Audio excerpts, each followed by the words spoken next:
ẹ ta kéde mẹ́wàá ṣẹlẹ̀ nílùú Èjìgbò ta lọ lánàá lára nǹkan nù mẹ́wàá tó ṣẹlẹ̀ òun lélẹ̀. Yorùbá ò bá bírú yín Yorùbá ti ṣòfò bẹ́ẹ̀ ni bàbá mi olówó òkúta ẹ wo olówó òkúta ẹ ka ìwé yìí òyìnbó kan ló kọ̀wé yìí fún gbogbo ayé ìwé yìí tẹ́ wó yìí yẹn ṣe fún wa gbẹ. ó kọ ìwé yìí fún gbogbo ayé wípé gbogbo ayé wá wo Áfíríkà báwọn ṣe ṣe ayé Áfíríkà rèé. yẹn ṣe fún àgbẹ̀. bẹ́ẹ̀ ni ẹ̀yin yẹn mi ẹ wo former president of France ló kọ̀wé yìí fún gbogbo ayé bàbá wa rí ẹnìkan lónìí táwa pè ní Abdulhamid tí ń dáhùn ẹrú la pè ọ́. ló ń gùn ní. ẹ dákun bá mi kàwé ìṣẹ́jú kan kò sáàyè. We bleed. We bled Africa for 4.5 centuries. Ó ní àwọn fún Áfíríkà gbé fún 4.5 centuries. Ìyẹn ni century kan jẹ́ 100 years. 100 years. Century àkọ́kọ́ tún jẹ́ 100 years. Ó jẹ́ 200. Century ẹlẹ́ẹ̀kejì tún jẹ́ 100 years. Ó jẹ́ 300. Century ẹlẹ́ẹ̀kẹrin tún jẹ́ 100 years. Ó jẹ́ 400. Ó wá ní 50 yòókù. Ó náà wọ́n fún Áfíríkà gbé. Ó wá jẹ́ 450. Fún 400 years. Tàbá wá pè ní Abdulhamid nísìn tó dáhùn. Àjẹgbẹ́ mógùn ni ẹ. Ó yá nìṣó lẹ̀ dákun. We looted their raw materials. Ó ní gbogbo nǹkan ẹrẹ wọn tó ní ìdùnnú fún wọn láti gbé. Then we told lies that the Africans Àwa pè gbogbo ayé wípé ó yá nìṣó lẹ̀. are good for nothing. Wípé gbogbo Áfíríkà ẹ̀yin ayé gbogbo Áfíríkà tẹ̀ ń wò yìí o. Wọ́n kàn wà lásán ni o. Lẹ́yìn ìgbà tá a ti jí nǹkan wípé. In the name of religion. Pẹ̀lú ẹ̀sìn tá a mú wá fún wọn kọ́ kí a ṣe. We destroy their culture. Pẹ̀lú ẹ̀sìn àwa destroy ìkọ́sọ̀ wọn. Àjẹkán ló dọ̀bálẹ̀ báyìí tẹ́ bá rí àfọ àtọ́bá dé nínú ìsìn yóò máa wá gàrí yóò ní àfọ àbábá ọba kò ní lè ṣe fi náà báyìí. Wọ́n ń bẹ́ wọn kọjá yẹ wọn pọ̀. Àwọn ọba wa mọ́ àwọn ọba wa tẹ̀ wá lójúmọ́ náà nítorí ẹ̀sìn. Ẹ̀yin ọmọ àlè ká tún náwó fún àfọ náà. Ogún ni. Àwọn ìdókò báyìí lẹ́gbẹ̀ẹ́ wájú yìí yóò máa sọ pé òun bàbá ọba ọba tún máa náwó fún. Ogún ni. Ẹ wo tí Áfíríkà sọ táwọn òyìnbó sọ yín dà. Wọ́n ní kí ni o. After being made rich. No, ó ní. In the name of religion, we destroy their culture. Wọ́n ní torí ẹ̀sìn àsìpa gbogbo kọ́sọ̀ wọn jẹ́. Ọ̀yá nìṣó lẹ̀. And after being made rich at their expense. Lẹ́yìn ìgbà yẹn, àwa wá di olówó adọlọ́rọ̀. Nítorí ọ̀rọ̀ Áfíríkà, àwa di olówó adọlọ́rọ̀. Àwa sọ àwọn tí a kó nǹkan wọn dolo. Nìṣó lẹ̀.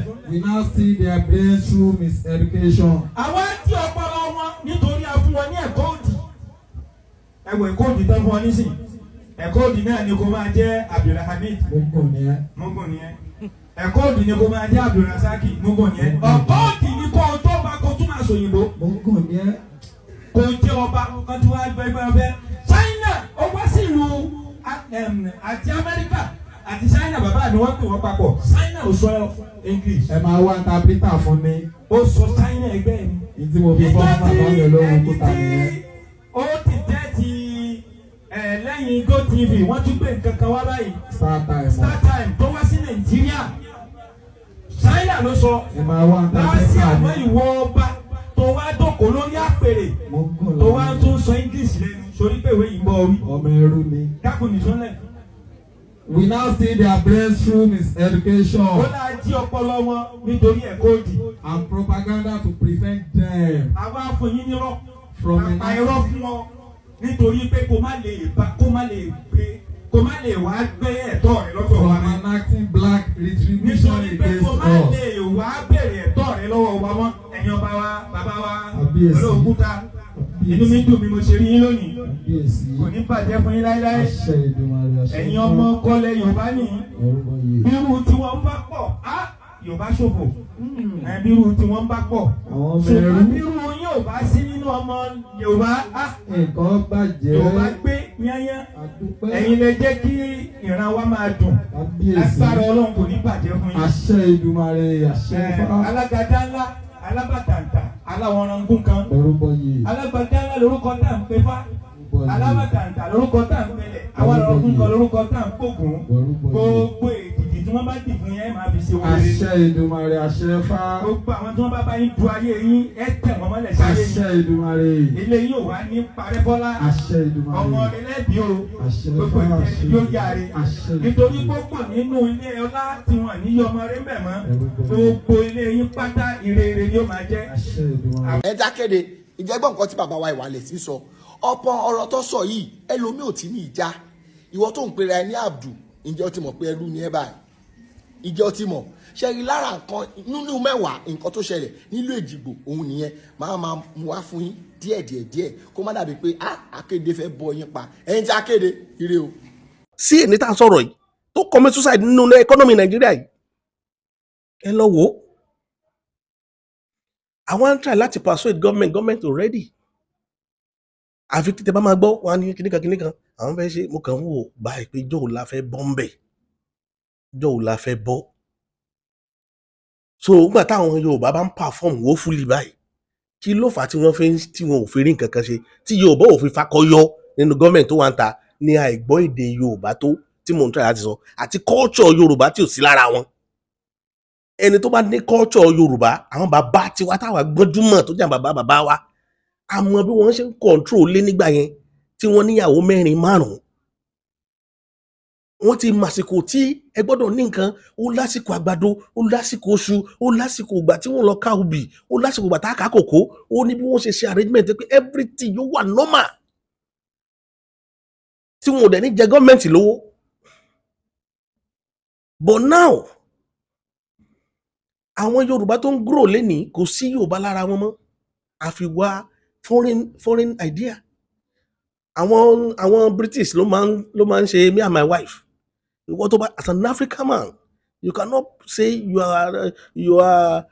and your wife alone nígbà wọ́n fi train wa ni pẹ̀lú extended wọ́n train wa bẹ́ẹ̀ ni you should be able to cater for people in need tó bá close bẹ́ẹ̀ but òyìnbó ò rí bẹ́ẹ̀ tábàlẹ́ká máa fi wá tí wọ́n wùwà òun ló ń dá wà lálẹ́ sílẹ̀ Yorùbá lẹ́nìí àwọn èèyàn á rí ẹ pé ó ní problem wọn dẹ̀ ní bẹ́ẹ̀ kan rí ẹ wọ́n á fẹ́ kó máa dá problem ẹran wọ́n á fẹ́ kó máa dá ìjọ òun lẹ́fẹ́ ṣe gbolé dà ilẹ̀ Yorùbá ò rí báyìí láti lẹ̀ òun ló múrú Olúwo tó lọ ń ṣe nílẹ̀ ní Mẹ́kà táwọn èèyàn ń complain fún kò gbọ́ Yorùbá ẹni tẹ́ fi sọ́ba ò gbọ́ Yorùbá só gbọ́ ni ó kàn ń sọ Yorùbá lórí ahọ́n ni kò mọ mí ní nǹkan tí sọ bólúwo ṣe wà yẹn kò gbọ́ Yorùbá yẹn tó bá gbọ́ èdè Yorùbá ó complex kọjá báwọn yẹn ṣe ń rò ó ṣé Ṣàngó Ògbómọ̀ṣọ́ gbọ́ Yorùbá ẹ bèrè question lọ bàbá yẹn só gbọ́ Yorùbá kò gbọ́ Ìmáàmù Ògbómọ̀ṣọ́ ò gbọ́ Yorùbá olóòmọ àwọn méjèèjì máa kọlu ra wọn tá bá gbọ́ Yorùbá ni ẹ wo ilẹ̀ Yorùbá need ìdáǹdè iṣẹ́ ń bẹ fún wa láti ṣe tó tóbi kò yẹ kí gbogbo nǹkan sọnù tán àwọn kíní yẹn sì wà pẹ̀lú wa but àti táwọn dànù kò sọnù àwọn nǹkan tá bàbá yẹn ṣiṣẹ́ fún nígbà yẹn nígbà tí Awólọ́wọ̀ nìkan single-handedly tó lè organize kí ni wọ́n máa ń pe àwọn company Oòduà investment àwọn rí Cocoa House ń bẹ̀ àwọn rí gbogbo ẹ̀ ń bẹ̀ Wema Bank ara Oòduà investment ni the 6 state Yorùbá state ló ní Wema Bank tó o bá ti gbọ́ ọ̀sẹ̀ ń gbọ́ lẹ́nu mi nìyẹn the 6 state ló ní Wema Bank Wema Bank is one of the strongest bank in Nigeria lónìí tá à ń sọ̀rọ̀ olótẹ̀ strong jù Zenith Bank ò lẹ́gbẹ̀ẹ́ bó ṣe wà yẹn bí Wema Bank ṣe wà ó lè ra Zenith Bank pa ẹ lọ béèrè question lọ́wọ́ mi ẹ lọ béèrè lọ́wọ́ àwọn tó bá mọ̀ dáadáa nípa ẹ̀ ní tí Wema strong gidi. Let me now tell you something airport hotel tó wà ń Kẹjà ń bí báyìí ní Awólọ́wọ̀ way ara Odùduwà investment ni ẹ lọ wo hotel yẹn bó Odùduwà investment ṣe pọ̀ lọ́ní ẹ̀ o many still tí mi tún lè mention but why tó jẹ́ pé nǹkan táwọn lọ́wọ́ ṣe láti gbẹ̀rẹ̀ là ń rí dọ́là àárín nǹkan mímọ́ kí ló fà á torí pé wọn ò gbọ́ Yorùbá àwọn tó ń grow nílẹ̀ Yorùbá lè ní ò gbọ́ èdè yẹn wọ́n kàn gbé orúkọ sórí ni pé Yorùbá ni mí wọ́n kàn gbé orúkọ sórí tí ò gbọ́ èdè irú ẹni bàbá Bọ́lá Ahmed Tinubu tó gbọ́ ọmọ mi ní Yorùbá kò mọ̀ ṣé Báyọ̀ Adélábù ṣó gbọ́ Yorùbá kò gbọ́. Tó bá gbọ́ ni wọn ní máa ṣe bá ṣe ń ṣe yẹn. Yorùbá máa ń fakọyọ ní níbi tán bá wà. Ẹ ṣe tó máa yàtọ̀ kì í ṣe pé kára máa ní àwọn èèyàn. Nígbà tí Buhari ń ṣàbúrú nígbà yẹn táwọn àròpá burú ní ṣe tó ń ṣe ẹkọ́nọ́mì tá a rò pé ń ṣe dáadáa ni tí yà ń já àwọn èèyàn tí ò sí oúnjẹ tí ò sí gbogbo ẹ̀ tá à ń pariwo Buhari ti fẹ́ báyé jẹ́ o Buhari ti fẹ́ báyé jẹ́ o nínú ẹ̀ Buhari sì ń tọ́jú àwọn fámìlì ẹ̀. Àwọn èèyàn gbọ́ ń gbà yẹn pé ó ṣí bọ́dà ní north ó ṣí oríṣiríṣi níbì kan ó fún àwọn àgbẹ̀ wọn lówó kan lọ dáko ó ṣe oríṣiríṣi ẹ sọ nǹkan tí Bọ́lá mẹ́rin ti ṣe fáwa nílẹ̀ Yorùbá. Àfi kó bá sọ pé òun fẹ́ la ọ̀nà Badagry lọ Sókótó òun fẹ́ la ọ̀nà láti etí òkun lẹ́kọ̀ọ́ bíbáyìí lọ sí Calabar tí ọ̀nà ọ̀tádẹ́wà ń bẹ̀ tó ti bàjẹ́ tó ti rà tí ò sọ náà bẹ́ẹ̀ mọ́. Ẹ lọ wo àwọn ọ̀nà tí bàbá Buhari ṣe sí north ẹ lọ wo ó tó kúrò gọ́ọ̀mẹ̀ntì. Àwọn bàbá yẹn ò láàánú wa gbogbo àwọn tí wọ́n ń represent Yorùbá ò láàánú Yorùbá lójú. Ẹgbẹ́ tó kù tó jẹ́ police head ní Nàìjíríà IG mi ò sọ́rí láti mention orúkọ àbá yẹn wàhálà wà ní Ìbàràpá àwọn Ìbàrìbá wọ́n ń pa àwọn èèyàn ní area Kwara wọ́n ń pa Yorùbá ń bẹ̀ oríṣiríṣi ìṣẹ̀lẹ̀ káàkiri gbogbo báwọn kí nìyẹn ṣe ń terrorize inú gbó wa kò sọ nǹkan kan kò reinforce wa the only thing táwọn yẹn propose sí ni pé kó fún wa ní state police ó ní no ó láti mature débẹ̀ ṣé nǹkan tó yẹ kó sọ lẹ́nu nìyẹn tó ń bá dẹ̀ fẹ́ wá sí ìlú ẹ̀ ní ìlà àròǹbí a kó oríṣiríṣi mopo dání tí ó tẹ̀lé àwa tá a wá ní mopo wọ́n wá advice wa ká padà sínú igbó ká lọ́ mọ̀ dáko àwa tá a ní security. Wọ́n mú Ìgbòho wọ́n lé sẹ́yìn odi Ìgbòho wà Germany sí kò sí Nàìjíríà tó bá tó wà Nàìjíríà àwọn Fúlàní yẹn wọ́n lè má dọ́dọ̀ wa ká fi mọ̀ dáko Ìgbòho ọ̀hún wọ́n ti lé sínú igbó wọ́n lé sílùú onílùú. Ìgbòho lọ àwọn ọmọ Yorùbá ní pírẹsidẹ́ǹtì ọmọ Yorùbá ní IG ọmọ Yorùbá ní army ọmọ Yorùbá ní gbogbo wọn ò wá lè jà fún Ìgbòho pé kó padà wọlé. Tí Haúsá tẹ bá mọ́ Boko Haram wọ́n máa ní kẹ́ má pa wọn ni wọ́n á ní kẹ́ lọ fi wọ́n sí ibì kan rehabilitation wọ́n ń kó wọn lamẹ́ríkà wọ́n ń dáṣọ tuntun bọ̀ wọ́n lọ́rùn wọ́n ń kọ́ wọn níwèé wọ́n ń dá wọn padà sí class.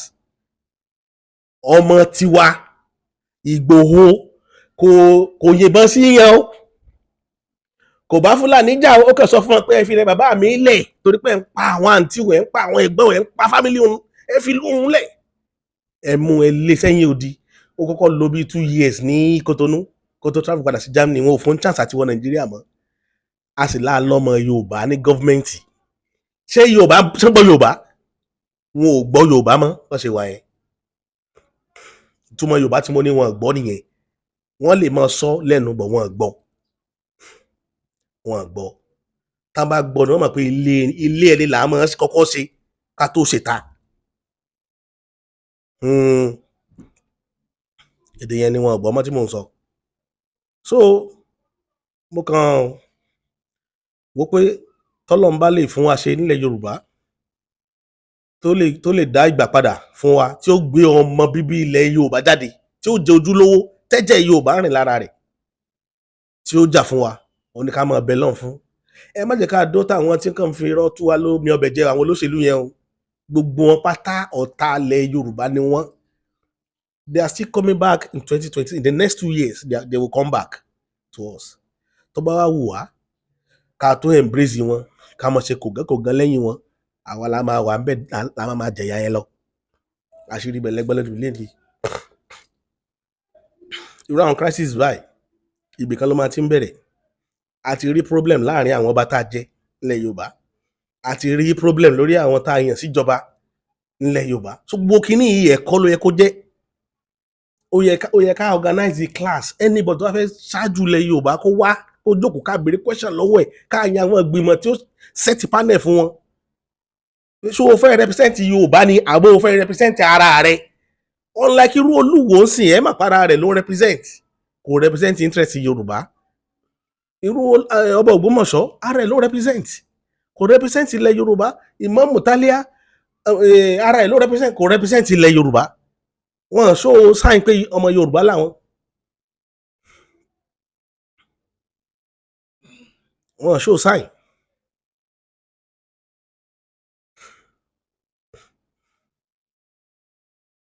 Yes, Yorùbá ló ní sẹ̀mí ń bí ọ́ lóògùn ọ̀rẹ́, sẹ̀mí ń bí ẹ́ lóògùn ọ̀rẹ́. Ẹ̀rí ọba ṣẹ̀ ọ́, ò lè lọ bọ́ba láàfin pé kábíyèsí kílẹ̀ ni mo ṣe, ẹ yọ̀ǹda mi. Wọ́n lọ́rọ̀ tútù a máa yọ obì lápò, ọ̀rọ̀ náà sì ni máa yọ ìdánú àpò.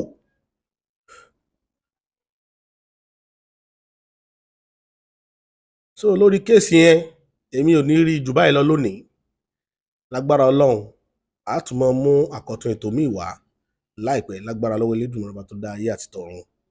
Ẹ ṣé mo dúpẹ́ gbọ́ ẹ̀yin tẹ́ ti gbọ́.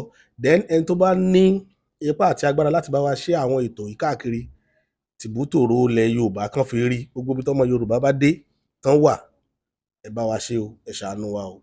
Lórí YouTube ẹ jọ̀ọ́ ẹ bá wa subscribe, kẹ bá wa tì kó jáde dáadáa. Ẹ ṣé.